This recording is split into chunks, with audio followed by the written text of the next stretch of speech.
Welcome to Articles of Truth. I'm here to give you information that will get you upset, maybe get you happy, maybe get you sad, but hopefully make you understand what needs to be done for the benefit of all of us. Today I'm going to offer President Donald John Trump a get-out-of-jail-free card. You heard me, President Trump. Get out of jail card free. All you have to do is listen to me and do the following. A, invite Senator Chuck Schumer and Representative Nancy Pelosi over to the White House. Sit down over breakfast, lunch, or dinner and make them the following bargain. You will encourage all of the United States senators, all of the U.S. House of Representatives, to institute a Medicare for all program, exactly like what Senator Bernie Sanders is introducing. You will then suggest, along with that, something that the Democrats really don't like, but something that the Republicans do like as a matter of compromise. You will suggest some tort reform. That tort reform coming in the way of the elimination of malpractice insurance as we know it today. Instead of having malpractice lawsuits, there will be literally a well-made fund put together in each state where each licensed health professional will put in on an annual basis X amount of dollars based on their gross receipts. The program then will be instituted exactly as workers' comp is indicated, where the people who are legitimately injured will be reimbursed by a state panel of their peers, not of attorneys trying to make additional money. I'm sure many of you are watching TV right now, watching Mitch McChinless stumble around and pretend that at some point in time he's going to come up with a plan to fix this. Well, he's not. The only way you're going to save money, lower the national deficit, is to bring about a Medicare for all program that also allows, not only allows, but demands that all medical costs, drug costs, be approved and negotiated with the government. A perfect example of that would be the drug companies. Right now, a drug company presents a program to the federal government. The FDA investigates the information given to them by the drug company and then approves the drug. No sooner has that been done when lawyers throughout the country will begin advertising to find the exception to the rule and sue the drug companies for everything that they can conceivably get. The bottom line is simple. If the FDA approves a drug, one more time, if the FDA approves the drug, there can be no lawsuit against the drug company unless fraud is brought about. If there is in fact fraud, rather than a lawsuit, criminal charges need to be brought against the CEO and the entire board of directors of the drug company. Without question, that'll sure as hell put a stop to fraudulent information given to the FDA. I know that every Democratic lawyer in the country is going to go apeshit over this suggestion. But the truth of the matter is either the FDA has a purpose or it doesn't. If the purpose is to approve the necessity of a drug, if the purpose of the FDA is to tell the people that the drug actually works, then let them do their job. If there's lies involved, once again, criminal charges, not lawsuits, should be involved with this. These companies that give false information to the FDA or don't give enough information to the FDA. That's simple. The FDA simply should not accept and approve a drug unless they've gotten all of the information they need.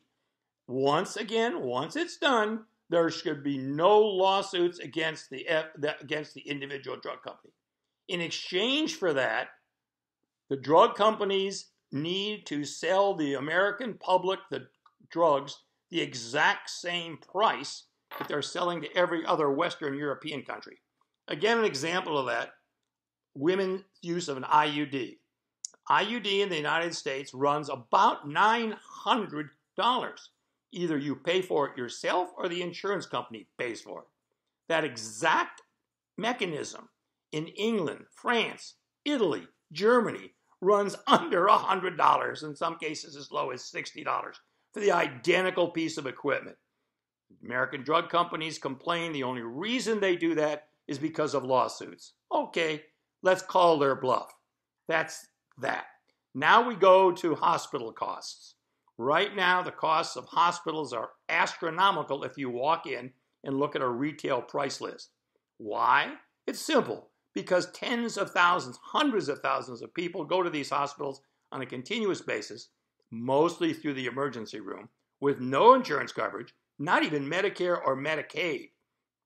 Hence, the hospital needs to eat those costs. So what do? They jack up the prices for everybody else, causing all of us to pay more. Bottom line is simple. Every American citizen, I want to repeat, citizen, that should make the Republicans feel good. Every American citizen is issued a card when they turn in their income tax. The card is designed to put them into a category for Medicare for all. Example, a card could be colored blue if the person makes under $25,000 a year, meaning zero copays.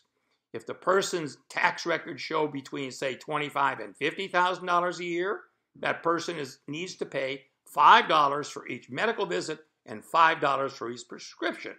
Continuing on, $50,000 to $100,000, the copay may be $10. $100,000 to $200,000, the copay could be $20 or $25, and so on.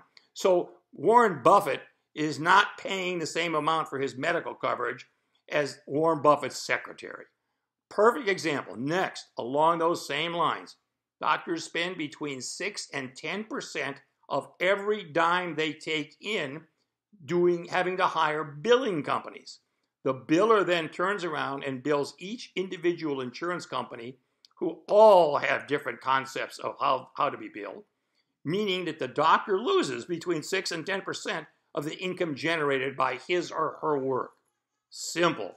Each card issued with the receipt of income tax, once again, is also a credit card where the physician or the hospital simply inserts that card into a computer, which automatically transfers the funds for the visit or the hospitalization directly into the physician's account.